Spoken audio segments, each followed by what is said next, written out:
नमस्कार। प्रादेशिक समाचार के साथ मैं पूनम केरकेट्टा। पहले मुख्य समाचार। भ्रष्टाचार निरोधक ब्यूरो ने झारखंड राज्य सहकारिता बैंक में लगभग 150 करोड़ रुपए के घोटाले की जांच शुरू की। राज्य में कोविड-19 से स्वस्थ होने वालों की दर बढ़कर 72% पहुंची। उपचार के बाद 1647 लोग हुए ठीक।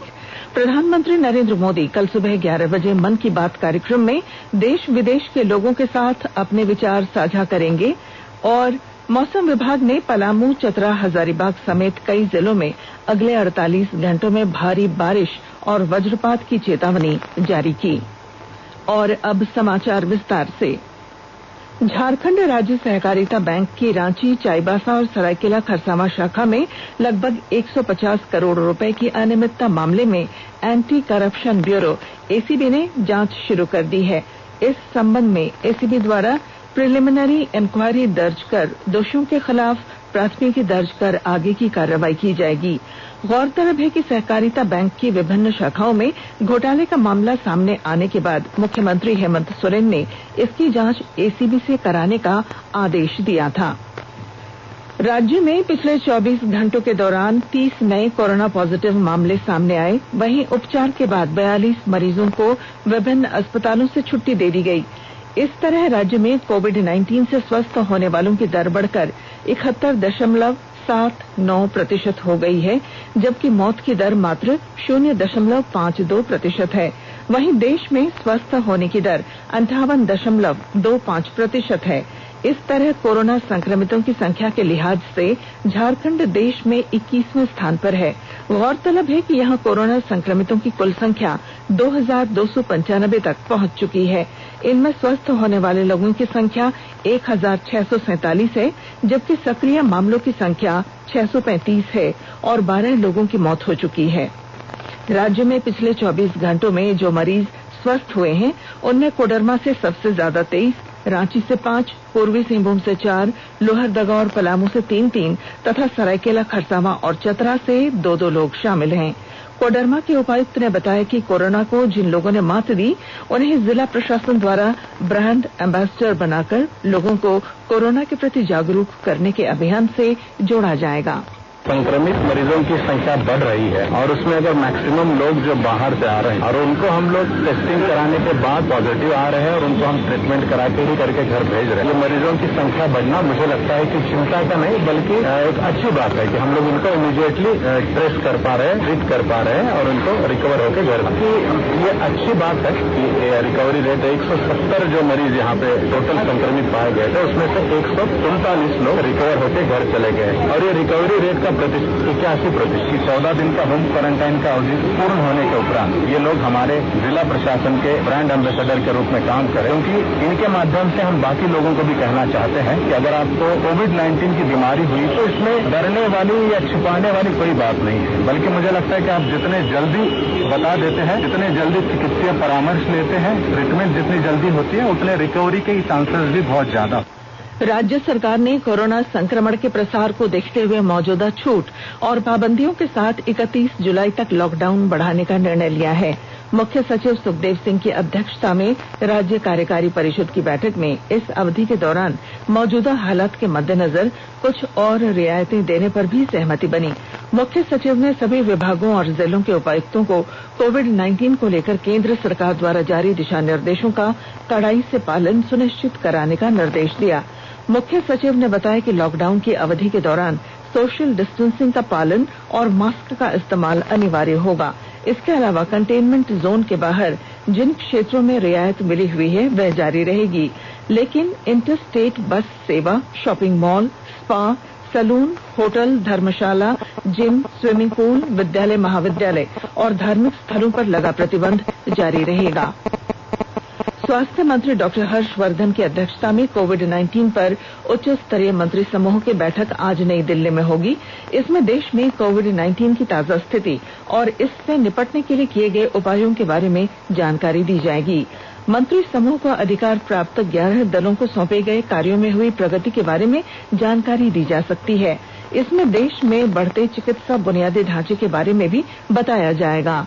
मंत्री समूह कोविड-19 पर नियंत्रण के लिए कंटेनमेंट कार्यनीति और प्रबंधन पहलुओं पर गहन विचार विमर्श करेगा।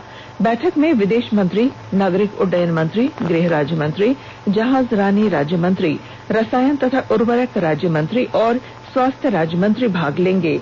चीफ ऑफ डिफेंस स्टाफ भी इसमें उपस्थित रहेंगे।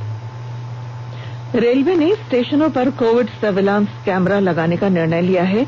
आर्टिफिशियल इंटेलिजेंस पर आधारित इस कैमरे की फोटो की मदद से स्टेशन में प्रवेश करने वाले सभी यात्रियों के शरीर का तापमान मापा जा सकेगा।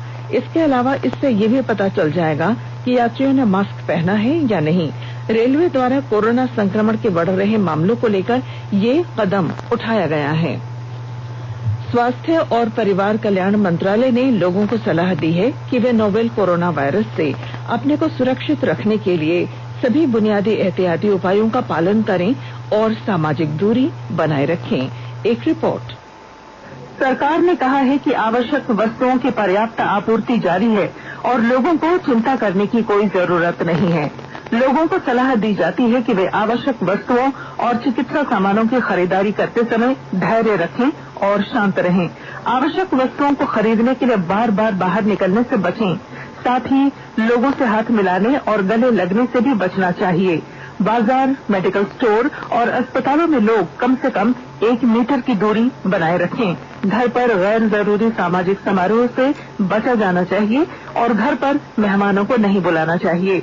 लोगों को अपनी आंख, नाक और मुंह छूने से बचना चाहिए और लगातार हाथ साफ करते रहना चाहिए। हाथ को दोनों तरफ से कम 20 सेकंड तक रगड़कर धोना चाहिए। यदि कोई व्यक्ति खांसी या बुखार से पीड़ित है तो वह दूसरों के संपर्क में आने से बचे और डॉक्टर से तुरंत परामर्श ले।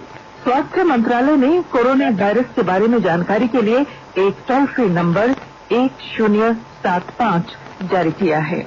इधर राज्य सरकार की ओर से भी कई दिशा निर्देश जारी किए गए हैं। इस सिलसिले में सरकार ने हेल्पलाइन नंबर 181 जारी किया है। सरकार ने कहा है कि कोरोना वायरस से संदिग्ध तौर पर संक्रमित कोई व्यक्ति पाया जाता है तो इसकी सूचना 0651 जो रांची का कोड है और टेलीफोन नंबर 2261-000 तथा 2261-002 के अलावा फैक्स नंबर 2261-856 और मोबाइल नंबर 9955837428 पर दी जा सकती है। आकाशवाणी रांची भी आपसे अपील करता है कि कोविड-19 के संक्रमण से बचने और अन्य लोगों को सुरक्षित रखने के लिए कृपया घर पर ही रहें और सरकारी दिशा निर्देशों का पालन करें। आकाशवाणी के ताजा तरीन समाचारों के लिए आप हमारी वेबसाइट newsonair.com पर लॉग ऑन कर सकते हैं। ताजा समाचार ट्विटर @AIR News Alerts और Facebook page all India radio news पर भी उपलब्ध है।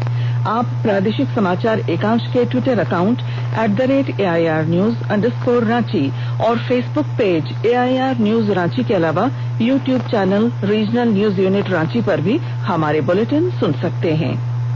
प्रादेशिक समाचार आप आकाशवाणी रांची से सुन रहे हैं।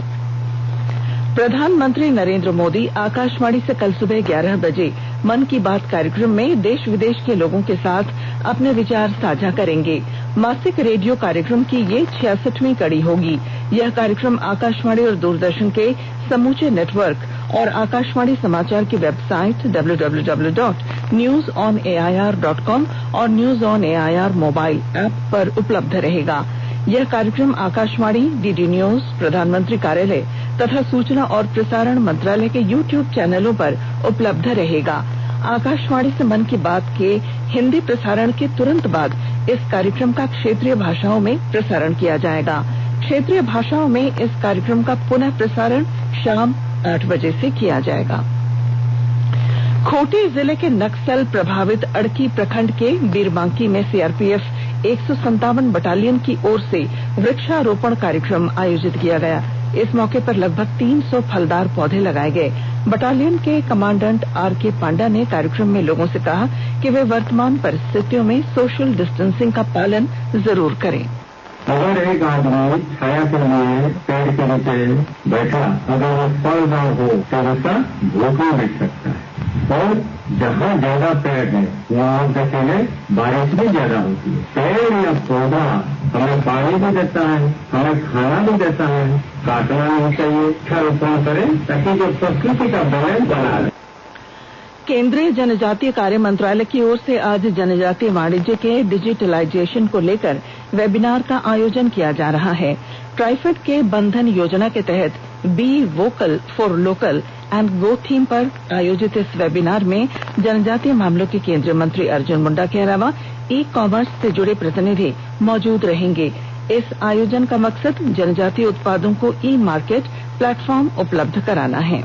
झारखंड उच्च न्यायालय में झारखंड लोक सेवा आयोग की छठी सिविल सेवा के अंतिम परिणाम पर रोक लगाने संबंधी दायर विभिन्न याचिकाओं पर अब 5 अगस्त को सुनवाई होगी। न्यायाधीश एसके द्विवेदी की अदालत ने सुनवाई के दौरान सरकार को शपथ पत्र दाखिल करने का निर्देश देते हुए पूछा कि परिणाम पर स्थगन आदेश क्यों नहीं दे दिया जाए। इस दौरान वादी पक्ष के अधिवक्ता ने अदालत को बताया कि छठी सिविल सेवा परीक्षा में विज्ञापन की शर्तों का उल्लंघन करने के साथ कई और अनियमितताएं बरती गई हैं। उधर सर्वोच्च न्यायालय ने भी छठी सिविल सेवा परीक्षा परिणाम में गड़बड़ियों को लेकर अभ्यर्थियों द्वारा लिखे गए पत्र पर संज्ञान लेते हुए इसे जनहित याचिका में तब्दील कर दिया है। रांची जिले में घर घर जाकर राशन कार्डों की जांच की जाएगी। इस दौरान वैसे अयोग्य परिवार जिनके यहाँ राशन कार्ड मिलेगा उनके घर की संपत्तियों की साक्ष्य के तौर पर वीडियो रिकॉर्डिंग कराई जाएगी और इसके बाद उनके खिलाफ प्राथमिकी दर्ज कर कानूनी कार्रवाई की जाएगी। जिले के उपायुक्त ने बताया कि राशन कार्ड का लाभ उठाने वाले संपन्न लोगों पर जुर्माना भी लगाया जाएगा। घर घर जाकर राशन कार्डों की जांच के लिए विशेष टीम का गठन करने के साथ सभी प्रखंडों के प्रखंड विकास पदाधिकारी और अंचल अधिकारी को नोडल अफसर बनाया गया है। चतरा जिले में जून महीने में अब तक तकरीबन 105 मिलीमीटर बारिश हो चुकी है। पिछले 5 वर्षों में सबसे ज्यादा बारिश का ये रिकॉर्ड है। विस्तृत ब्यौरे के साथ हमारे संवाददाता। चतरा जिले में 10-12 दिनों में रिकॉर्ड बारिश हुई। पिछले 5 वर्षों का रिकॉर्ड भी टूटा है। इन 5 वर्षों के दरमियान जून माह में 100 मिलीमीटर का आंकड़ा नहीं छुआ गया, लेकिन इस बार जून माह के समाप्ति के पूर्व ही तकरीबन 105 मिलीमीटर बारिश हो चुकी है। जून बीतने में अभी कुछ दिनों का वक्त शेष है और जिस तरह का अनुमान है उससे ऐसा प्रतीत होता है कि सामान्य वर्षापात से अधिक बारिश होगी। अच्छी बारिश की उम्मीद लिए किसान कृषि कार्य में जुट गए हैं। स्थानीय कृषि विज्ञान केंद्र के प्रधान वैज्ञानिक सह जिला समन्वयक डॉक्टर रंजय कुमार सिंह कहते हैं कि इस साल अच्छी खेती की संभावना है। उनका कहना है कि समय पर बरसात का आगमन हुआ है, बारिश की स्थिति भी अच्छी है, किसान खेती किसानी में जुट चुके हैं। यदि इसी प्रकार समय समय पर बारिश होती रही तो 20-25 दिनों के बाद रोपा शुरू हो जाएगा। अशोक कुमार तुलसियान, आकाशवाणी समाचार, चतरा। और मौसम विभाग ने पलामू, चतरा, हजारीबाग, कोडरमा, देवघर और गोड्डा समेत कई और जिलों में अगले 48 घंटों तक भारी बारिश और वज्रपात होने की चेतावनी जारी की। रांची स्थित मौसम विभाग के निदेशक SD कोटाल ने बताया कि राज्य के कई हिस्सों में 29 जून से 2 जुलाई तक मध्यम व हल्की बारिश होने की संभावना है। उन्होंने बताया कि अभी तक यहां मानसून सामान्य से ज्यादा बेहतर रहा है। हालांकि संथाल परगना इलाके में सामान्य से कम बारिश रिकॉर्ड की गई। राज्य के सभी विश्वविद्यालयों, महाविद्यालयों और उच्च शिक्षण संस्थानों में वर्षा जल के संरक्षण के लिए कैच द रेन अभियान चलाया जाएगा। विश्वविद्यालय अनुदान आयोग UGC के निर्देश पर चलाए जाने वाले इस अभियान के तहत जल संरक्षण के लिए विभिन्न गतिविधियां आयोजित की जाएंगी। रांची विश्वविद्यालय में आज से 10 जुलाई तक नशा मुक्ति पखवाड़े का आयोजन किया जाएगा। NSS इकाई द्वारा इस दौरान क्विज, पेंटिंग और पोस्टर प्रतियोगिता समेत कई कार्यक्रम होंगे। पूर्वी सिंहभूम जिले के वरीय पुलिस अधीक्षक ने गुड़ाबांधा थाना प्रभारी भैयाराम ओरांव द्वारा रिश्वत लिए जाने को लेकर वायरल हुए वीडियो की जांच कराने का निर्देश दिया है। इधर थाना प्रभारी को तत्काल प्रभाव से निलंबित कर दिया गया है। और अब बुलेटिन के आखिर में मुख्य समाचार एक बार फिर। भ्रष्टाचार निरोधक ब्यूरो ने झारखंड राज्य सहकारिता बैंक में लगभग 150 करोड़ रुपए के घोटाले की जांच शुरू कर दी है। राज्य में कोविड-19 से स्वस्थ होने वालों की दर बढ़कर 72% पहुंची। उपचार के बाद 1647 लोग हुए ठीक। प्रधानमंत्री नरेंद्र मोदी कल सुबह 11 बजे मन की बात कार्यक्रम में देश विदेश के लोगों के साथ अपने विचार साझा करेंगे। और मौसम विभाग ने पलामू, चतरा, हजारीबाग समेत कई जिलों में अगले 48 घंटों में भारी बारिश और वज्रपात की चेतावनी जारी की। और इसके साथ ही आकाशवाणी रांची से प्रादेशिक समाचार का ये बुलेटिन समाप्त हुआ। नमस्कार। घर में रहिए, सुरक्षित रहिए और आकाशवाणी।